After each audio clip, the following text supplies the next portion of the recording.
Godspeed to the city streets. We began to feel the fire. We rise like tall buildings as the chemicals they take us higher. 내년 초에는 원달러 환율이 1,450원까지 갈 수 있다라고 얘기를 하고 있는 사람들이 있습니다. 이에 대한 이유로는 무역의 불확실성까지도 언급이 되고 있는데요. 내용 짚어봅니다. 영토의 일부를 포기하고 나토의 가입을 연기하면서 한국식 휴전안을 제안 준비하고 있는 미국의 소식입니다. 일론 머스크는 한국에 또 경고를 하고 나섰습니다. 인구의 가정 집마다 3분의 2의 사람이 없어질 거라는 얘기입니다.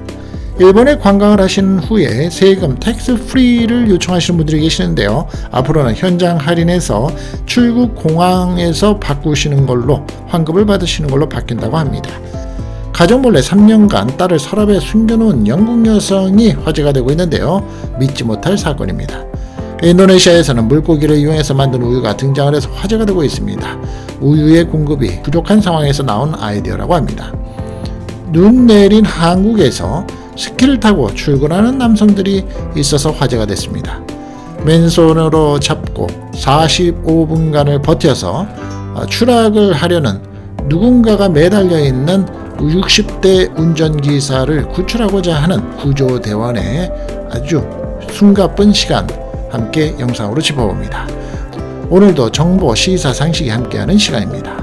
반갑습니다. 11월 28일 해피 땡스 기빙입니다. 우리 해외에 살고 계시는 분들, 특히 미국에 살고 계시는 분들은 이제 모처럼 쉬시는 또 연휴라고 볼 수 있죠. 추수감사절은 이제 가을에 1년 동안 추수를 한 것에 대해서 이 신에게 감사제를 올리는 개신교의 기념일이라고 볼 수 있습니다. 미국에서는 크리스마스와 더불어서 1년 중에 최대의 명절이죠. 블랙 프라이데이가 있고 또 땡스기빙의 세일이 가장 크죠. 전통적인 북아메리카의 휴일로서 미국의 경우에는 11월 넷째 목요일이 땡스기빙이고요. 캐나다에서는 우리 구독자분께서도 어제 댓글을 남겨주셨지만 10월 둘째 월요일에 기념을 합니다. 자, 여하튼 연휴 하루 또 휴가를 내시면서 쉬시는 분들 계시고 또 여러 지역으로 여행을 가시는 분들이 계실 텐데요. 추억이 가득하시기 바라겠습니다. 자, 오늘 영상도 끝까지 함께 해주시고요. 좋으셨으면 좋아요 한번 눌러주시고요. 오늘 처음 방문하신 분들이 계시다면 한번 고민해보시고 구독과 알림 설정 해놓으시기를 권해드립니다. 원달러 환율부터 짚어보겠습니다. 내년 초라고 해봐야 먼 후가 아니고 앞으로 한 달 조금 넘는 거죠. 원달러 환율이 1,450원까지 갈 수 있다. 무역에 대한 불확실성에 대한 얘기를 한 사람이 있는데요. 환율에 민감하면서 기업을 이끌어가고 있고 또 오래된 기업의 대표입니다. 도널드 트럼프 미국의 대통령 당선인 취임 초기에는 원달러 환율이 1,450원까지 갈 수 있다는 겁니다. 1,500원까지 오르는 최악의 경우도 대비를 해야 할 거다라고 얘기를 하고 있는데요. 지난 26일 서강대학교, 한국의 서강대학교죠. 서강대학교에서 열린 생각의 창 특별 강연에 연사로 나온 류진 풍산그룹 회장이 있습니다. 오래된 회사죠. 단단한 회사이고 트럼프 시대에 무역 분야의 불확실성이 커질 수 있다. 라면서 이같이 전망을 하는 말을 했습니다. 류 회장은 새로운 트럼프 시대를 겨냥한 대비책을 선제적으로 마련해야 한다라고 강조를 했고요. 그는 매년 미국의 적자를 어떻게 줄일지, 우리가 수입을 어떻게 얼마나 늘릴지, 한국 기업들의 투자를 어떻게 할지 등 먼저 제안할 수 있는 방안을 준비해야 한다라고 설명도 했습니다. 트럼프 발이라고 하죠. 이제 왜냐하면 미국 쪽에서 나오는 얘기다.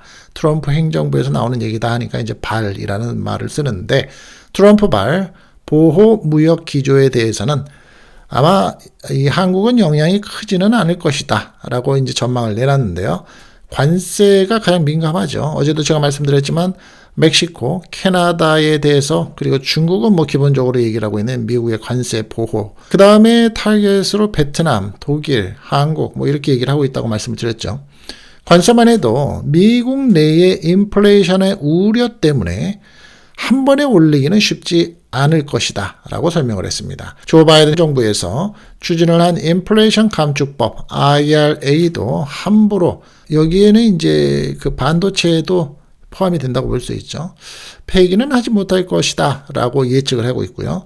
류 회장은 현대자동차, SK하이닉스 등 한국 기업이 많이 투자한 곳은 공화당 우세 지역이다. 이 말도 굉장히 중요하죠. 우리는 상식적으로 좀 알아둘 만하죠. 대한민국에서 투자를 한 미국의 땅, 그런데 그 지역들은 대부분이 공화당이 우세한 지역이라며 트럼프도 함부로 결정하지는 못할 것이다 라고 얘기를 했습니다. 좀 귀담아 들을 필요가 있는 얘기죠. 그래서 함께 여러분들과 짚어봤습니다. 상식이 조금 더 늘어지면서 여러분들의 앞으로의 비전, 또 사업을 하시면서 또 스몰 비즈니스의 또 아이템, 앞으로의 환율 한번 참고가 되시기 바라겠습니다. 영토의 일부를 포기하고, 자, 이것은 러시아가 우크라이나의 현재 전쟁을 일으켜서 가지게 된 현재의 영토, 그리고 이제 나토의 가입을 연기하고, 즉 우크라이나의 나토 가입의 문제가 이게 시발점이 됐던 건데 연기를 하고 한국식 스타일의 휴전안을 제안하고 있다. 준비를 하고 있다. 어디서? 미국의 트럼프 대통령의 당선인 쪽에서. 이 시각입니다. 도널드 트럼프 미국의 대통령 당선인이 27일 우크라이나의 전쟁 종결 문제를 전담할 특사로 장성 출신인 키스 켈로그 80세입니다. 나이가 많죠. 전 부통령 국가안보보좌관을 지명을 했습니다. 켈러그 지명자가 휴전과 평화협상을 조기 종전의 방안으로 주장을 해왔다라는 점에서 현 전선 상태를 기준으로서 비무장지대를 두는 한국식 휴전 카드 스타일이죠. 유력할 것으로 예상을 한다는 겁니다. 우리는 잘 알고 있는 우리 비무장지대 이런 개념이다. 그렇다면 장기적으로 갈 수도 있다는 거죠. 어찌 보면. 특히 갤러그의 지명자는 지난 4월 AFPI 홈페이지에서 올린 미국 우선주의 러시아, 우크라이나라는 제목의 보고서에서 미국의 정책은 전쟁 종식에서 시작을 해야지만 된다 라고 밝혔습니다. 그런 휴전과 평화협상을 위해서 우크라이나에 대한 영토 포기와 나토가 뭐죠? 잘 모르시죠? 아는 것 같은데 무엇을 말하는지 또 까먹으셨죠? 자, 나토는 북대서양 조약기구를 나토라고 합니다.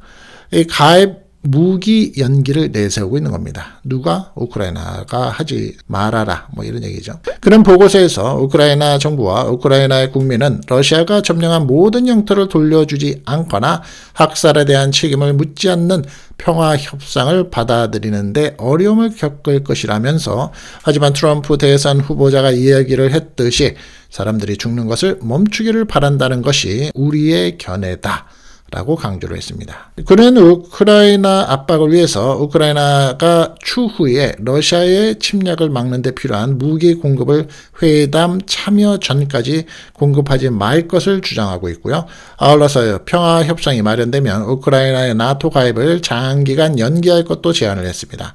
또한 휴전과 이 비무장지대의 준수, 평화회담 참여에 대한 대가로서 러시아의 일부 제한적인 제재의 완화를 제공하는 안도 언급을 하고 있다고 합니다. 그러니까 러시아한테도 당근을 줘야 된다는 얘기인데 그렇게 준다는 겁니다. 한국식 휴전안을 우크라이나 전쟁 종식안으로 제시를 하고 있는 겁니다. 당근과 채찍이라는 개념이 바로 여기서 나오는 거죠. 다음은 일론 머스크에 관한 얘기입니다. 한국에 또 경고 아닌 경고를 내보냈습니다. 3분의 2의 세대수, 이제 세대수가 결국은 인구입니다. 즉 우리 가정의 사람의 숫자가 길게 크게 보면 대한민국의 인구수죠. 3분의 2의 사람이 없어질 것이다. 심각한 얘기죠. 일론 머스크 테슬라 최고 경영자 CEO가 또다시 한국의 인구 감소 문제를 언급했습니다. 27일 머스크는 자신의 X의 사진과 함께 한국의 인구 감소 문제를 언급하는 글을 올렸는데요. 그는 이렇게 얘기합니다. 한국은 각 세대마다 인구의 3분의 2가 사라질 것이다. 각 세대마다, 즉 하우스홀드마다 인구의 3분의 2가 없어질 것이다. 인구 붕괴라는 짧은 글을 게시했는데요. 글과 함께 올린 사진은 세계은행 자료를 기반으로 제작된 한국의 대한민국의 출산율 그래프입니다. 그래프에 따르면 1960년대 5명을 넘던 합계 출산율, 즉 여성 1명당 5명을 낳았었는데 1960년대요. 올해는 0.68명까지 감소를 했습니다. 7, 8명도 아니고 이제 6, 8명. 여성 1명당 1명도 안 나는 거죠. 0.68명이니까. 그래프 상단에는 긴 근로시간, 낮은 임금, 혼인율 감소 등이 출산율을 제약하는 요인이다라고 설명이 적혀 있고요. 머스크 CEO가 한국의 인구 감소를 지적한 건 이번이 처음이 아니죠. 지난달 30일 사우디아라비아 리야드에서 열린 미래투자 이니셔티브에 참석한 머스크는 현재 출산율을 기준으로 한국의 인구는 지금의 약 3분의 1보다 훨씬 적어질 것이라며 인류가 직면한 가장 큰 위협은 단기적으로 인공지능 AI이지만 장기적으로는 세계 인구의 붕괴다라고 말을 합니다. 그래서 어떻게 하나요? 개인적으로 일론 머스크는 이 자녀들을 많이 낳죠, 지금. 근데 일론 머스크 한 사람의 개인적인 얘기라고 치부를 해보기보다는 사실 대한민국의 인구 감소가 전 세계 1위고 지금 가장 큰 문제죠. 땅덩어리가 좁은데 인구는 많다라고 얘기를 하던 시대가 있긴 있었습니다. 30, 40년 전에도. 그렇지만 지금은 어떤가요? 인구가 없어서, 일할 인구가 없어서 수입을 하죠. 일할 사람들을. 하물며 마을버스 운전기사까지 수입을 합니다. 그리고 간병인도 수입을 하고 또 집에 일을 도와주는 도우미도 수입을 하고 이제는 더 심한 것들도 수입을 하게 생겼다. 어찌 보면 심각한 일입니다.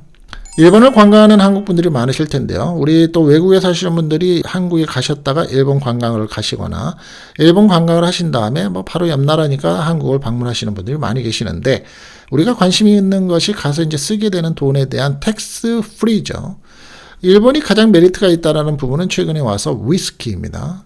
일본에서 위스키를 사면 한국에서 사는 것보다 비행기 값으로 왔다 갔다를 하게 되면 그 비용이 빠진다. 뭐 이렇게 얘기를 합니다. 그런데 이 텍스 프리에 대한 현장 할인, 즉 그 자리에서 물건을 사면서 할인해 주던 것을 이제는 출국 공항에서 환급을 해주는 겁니다.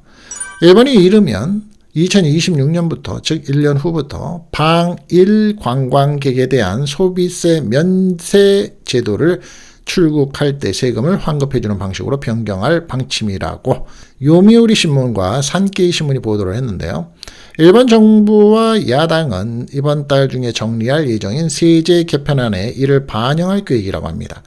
일본은 방일 관광객이 자국 내에서 물품을 살 때 패스포트, 즉 여권 등을 제시해서 6개월 이내에 체류자임을 증명하면 소비세를 빼준 물품 대금을 받는 방식으로서 현장에서 바로 면세 혜택을 부여하고 있습니다. 새 제도가 시행이 되면 관광객은 일본 내 매장에서 소비세가 포함이 된 가격을 일단 지불을 한 뒤 출국하는 공항에서 구입 물품의 국외 반출을 확인한 후 뭐가 제일 필요한가요? 영수증이죠. 소비세를 환불받는 형태로 바뀐다는 겁니다. 이제 영수증 잔뜩 모아가지고 제출해라 이거죠, 공항에서. 일본이 제도 변경에 나선 이유는 일부 관광객이 면세로 산 물건을 국외로 반출하지 않고 일본 내에서 되팔아서 이익을 보는 부정행위를 저지르고 있다라고 보기 때문이라고 합니다. 2022년 세관조사에서 1억엔 이상 면세품을 구입한 374명 중에서 세관이 검사한 경우는 57명에 불과했고 이 가운데 56명은 물품 반출이 확인되지 않아서 면세받은 세금을 받아내야 할 대상이었지만 55명은 그냥 출국해버려서 이에 따른 체납액만 한국 돈으로 무려 170억 원에 달한다고 합니다. 어마어마하게 많네요. 100명도 안 되는 숫자의 금액이 심각하긴 했던 모양입니다. 여하튼 우리 대한민국에서 출국을 할 때 제가 영상도 올려놨지만 대한민국에서 출국을 하실 때 텍스 프리를 받으시는 방법하고 같다라는 거죠. 가족 몰래 3년간 딸을 침대 밑에 서랍에 숨겨놓고 살아온 영국 여성이 있습니다. 말만 들어서 제목만 들어서는 황당한 얘기이죠. 가족 몰래 3년간 딸을 서랍에 숨겨놓은 영국 여성이 징역 7년 6개월을 선고받았습니다. 27일 BBC 등 외신에 따르면 영국 체스터 크라운 법원은 아동의 학대 혐의로 기소가 된 A씨에게 징역 7년 6개월을 선고한 건데요. A씨는 2020년부터 작년 초까지 약 3년간 채셔주의 한 가정집 서랍에 딸 B양을 서랍에 숨겨놓았다고 합니다. 아이는 A씨의 집을 방문한 손님의 B양의 울음소리를 듣게 되면서 발견이 됐고 손님은 곧바로 사회복지사에게 이 사실을 알렸다고 합니다. 사회복지사에 따르면 B양은 머리카락이 엉켜있고 발진이 있는 상태였다고 합니다. 또 발견 당시 B양은 3세 아동이 아닌 7개월이 된 유아처럼 보이는 등 심각한 영양실조에 걸려 있었다고 합니다. 법원에 따르면 A씨는 주사기로 우유 섞인 통곡물 시리얼을 아이에게 먹여왔다고 하는데요. B양은 9개열이라는 게 뭔지 아십니까? 저도 처음 들어보는 단어인데 9개열, 입에 관련돼 있는 건데 태어나면서부터 입천장이 갈라져 있는 기형이라고 합니다. 9개열. 태어나면서부터 입의 천장이 갈라져 있는 일종의 기형. 이 9개월 등 여러 건강 문제가 있었지만 제대로 된 치료를 받지 못했다고 합니다. A씨는 가족들에게 B양이 태어난 사실을 숨겼고 자신의 파트너에게도 비밀로 했다고 합니다. 크리스마스를 맞아서 친척집에 방문을 했을 때에도 B양은 홀로 서랍에 남겨져 있던 것으로 알려졌습니다. 경찰 조사에서 A씨는 과거 B양을 임신한 사실을 전혀 몰랐으며 아이를 낳았을 때 무서웠다고 진술했습니다. 그러면서 아이가 현재 가족의 일원이 아니라고 전하고 있습니다. 이어서 아이를 항상 침대 아래 서랍에 넣어두지는 않았고 서랍을 닫지도 않았다면서 자신의 다른 자녀들은 잘 돌봐왔는데 같이 살 수 없게 됐다며 눈물을 흘렸다고 합니다. 왜 그랬을까요? 무슨 심정이었을까요?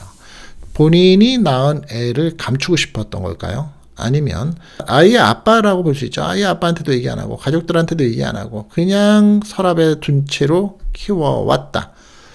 무슨 일일까요? 엄마의 문제점이 있을 건가요? 정신적인 문제가 있는 건가 모르겠습니다만 세상에 참 별 사람도 다 있습니다. 인도네시아에서 물고기를 이용해서 만든 우유가 등장했다고 합니다. 이유는 현재 인도네시아에서는 젖소 수급이 문제가 돼서 그렇다는데요. 한번 들어보시죠. 현지 시각 24일 월스트리트 저널 등에 따르면 인도네시아가 물고기를 이용해서 우유를 제조하고 있다고 합니다. 인도네시아는 지난해부터 젖소 숫자가 급감을 함으로써 우유 생산에 어려움을 겪어왔다고 합니다. 보도에 따르면 해안마을 인드라유의 어부들은 하루에 2번 물고기를 잡아서 공장에 배달한다고 합니다. 공장에서 물고기 뼈를 제거한 후 가수분해서 화학 공정을 거쳐 살만 분리하고 이를 건조시켜서 단백질 함량이 높은 하얀 가루를 만든다고 합니다. 이후에 하얀 가루를 다른 시설로 옮겨서 물과 설탕을 첨가한 후 초콜릿, 딸기 등 다양한 향료를 첨가해서 우유를 완성시킨다고 합니다. 물고기 우유의 유통업체인 비영리단체 베리칸 프로틴 이니셔티브의 관계자는 매체에서 이렇게 얘기합니다. 내가 먹었을 때는 일반 우유와 맛과 다를 바가 없다라고 말을 하고 있습니다. 인도네시아 내에서는 물고기 우유에 풍부한 단백질이 함유되어 있다고 홍보활동을 펼치고 있다고 하는데요. 현지 당국도 물고기 우유는 부패 위험이 있어서 유통 범위가 제한적이거나 풍부한 수산 자원을 활용할 수 있다는 장점이 있다고 밝히고 있는데 물고기 우유는 내년부터 동남아시아 국가의 학교 급식 메뉴에도 오를 예정인 것으로 전해졌는데요. 한간에는 일반 우유하고는 분명히 차별이 된다. 그리고 상할 확률이 높다라고 전문가들은 또 얘기를 한다고 하는데 물고기에서 우유를 만들어낸다. 말이 우유니까 자꾸 우리가 먹는 젖소의 우유를 생각할 수도 있겠지만 물고기에서 가공을 한 것을 우유 대체 식품으로 만들어낸다. 이게 정확한 용어가 아닌가 싶습니다. 한국에서는 어제 오늘 눈이 많이 내리고 있습니다. 첫눈치고는 정말 역대 최초 거의 없었던 일인데 눈의 양이 많다고 하죠. 그리고 각종 사고도 참 많이 납니다. 요즘에 젊은 사람들을 보면 운전할 때 못 모르고 눈길을 달리는 게 빗길을 달리는 거하고 똑같은 개념으로 속도를 내면서 커브길에 코너길을 돌면서 속도를 줄이지 않고 그러다가 차가 한 번씩 뺑그르 도는 경험을 좀 해야 정신을 차릴 것 같은 뭐 그런 분위기들도 있습니다. 뭐 미국에서도 마찬가지로 이 금요일이나 휴일 전이 되면 젊은 사람들의 운전 습관이 조금 보통 때하고 좀 다르게 좀 터프합니다. 예, 그렇죠. 그런데 눈 내린 한국에서 스키를 타고 출근하는 남성들이 좀 있어서 화제가 되고 있는데요. 여유로운 걸까요? 조금은 아무 생각이 없이 다른 사람한테 피해를 준다는 생각이 없이 사는 걸까요? 아니면 하나의 자기가 사는 방식의 자유로움일까요? 수도권에 내린 폭설로 출근길의 교통이 마비된 가운데 스키를 타고 눈길을 이용하는 한 시민의 모습이 포착돼서 화제를 모으고 있습니다. A18의 오전에 온라인 커뮤니티 및 사회관계망 서비스 SNS에는 경기도 수원시 영통구 하동 호수거리 사거리 일대에서 한 남성이 가득 쌓인 눈 위로 스키를 타는 영상이 올라왔습니다. 남성은 검은색 옷과 모자를 착용한 채 스키 장비를 장착하고 눈길 한쪽을 달리고 있었습니다. 그는 눈이 내린 도로를 천천히 이동하는 차들과 다르게 속도감 있게 질주하는 모습을 보입니다. 영상을 접한 누리꾼들은 K 직장인이란 이런 것이다. 이게 차보다 더 빠르겠다. 위험할 수는 있겠지만 꽤 낭만적이다. 라는 등의 반응을 보였는데요. SBS, 한국의 이제 방송사죠. SBS는 이 남성이 전직 국가대표 스키 선수로서 체육교사인 김정민 씨라고 소개를 하기도 했습니다. 김 씨는 SBS에서 이제 인터뷰에서 이렇게 얘기하는데요. 버스를 타고 가려다가 눈이 너무 많이 와서 그냥 스키를 타고 가는 게 빠를 것 같아서 출발해서 도착하는데 1시간 반 정도 걸렸다고 말을 합니다. 앞서서 지난 해에 12월 22일에 제주도에서도 눈길에 스키를 타는 남성이 목격이 된 바 있는데요. 당시 제주 전역은 대설특보가 내릴 정도로 눈이 많이 와서 교통이 마비된 상황이었습니다.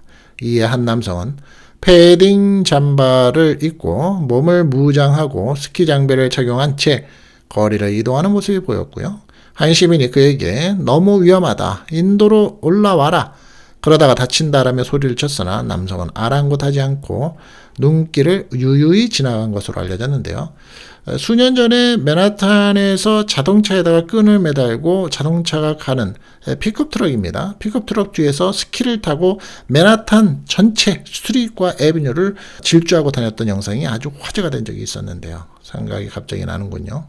늘 말씀을 드리지만 경찰 공무원과 소방 공무원은 한국에서 좀 여러 각도로 또 처우 이에 대한 일을 하는 것만큼의 어떤 대우, 월급 뭐 이런 것도 좀 신경을 써야 되지 않을까라고 저는 늘 생각을 합니다만 오늘도 아주 의인의 소방관이 있었습니다. 쉽지 않은 일이죠. 45분간을 버텼다라는 건 쉽지 않습니다. 왜? 특히 추운 날씨에 지금 눈 오는 날씨였기 때문입니다.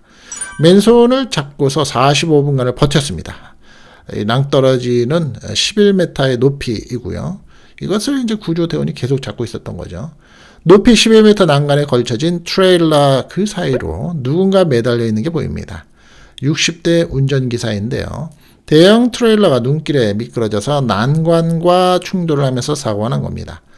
현장에 도착한 구급대원이 운전석을 살펴보니 운전기사가 상체만 운전석에 걸쳐져 있고 다리는 난간 밖에 매달려 있는 것을 발견했습니다. 어떻게든 잡아야겠다라는 생각에 손만 겨우 붙들었다 라고 얘기를 하는 구급대원.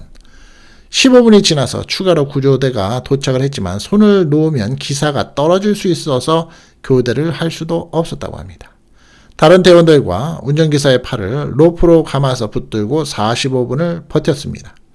그러는 사이에 다른 소방대원들은 교량 아래에 가서 에어매트를 깔고 굴절차를 이용해서 사고 발생 1시간 만에 운전기사를 구조했습니다. 맨손으로 운전기사를 끝까지 붙들고 있었던 만 8년 차의 박준현 소방교. 대단한 사람이죠. 의인입니다, 사실. 이렇게 얘기합니다. 문만 열면 됐는데 구조 작업을 할 수 있는 공간 자체가 너무 좁았습니다. 라며 눈도 많이 내리고 손도 얼어붙었습니다. 라고 당시 상황을 전했습니다. 45분 동안 잡는다는 것은 팔이 빠지겠다라는 생각까지 드는 그런 상태죠. 물론 난간에서 붙잡고 있는 사람도 마찬가지입니다. 그럼 두 사람이 다 생각은 같겠죠. 죽으면 안 된다. 죽을 수는 없다.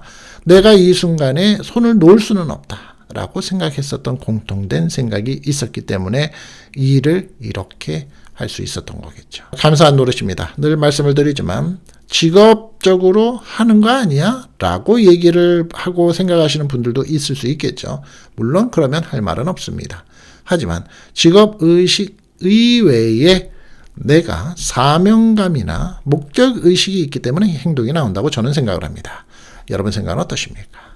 자, 오늘 제가 준비한 영상은 여기까지고요. 다시 한번 말씀드리지만 해피 땡스기빙입니다. 우리 한국에 살고 계시는 분들께서는 땡스기빙하고는 관계가 없지만 추운 겨울에 온도는 내려갔지만 얼어붙은 땅에 종종 걸음을 하실 수 있겠지만 발걸음 조심하시고요. 건강하신 저녁 시간 보내시고요. 전 세계에서 살고 계시는 우리 시청자분들께서는 멋진 연휴와 하루가 또 되시기 바랍니다. 감사합니다. Our hearts beat to the city streets. We began to feel the fire. We rise like tall buildings as the chemicals they take us higher.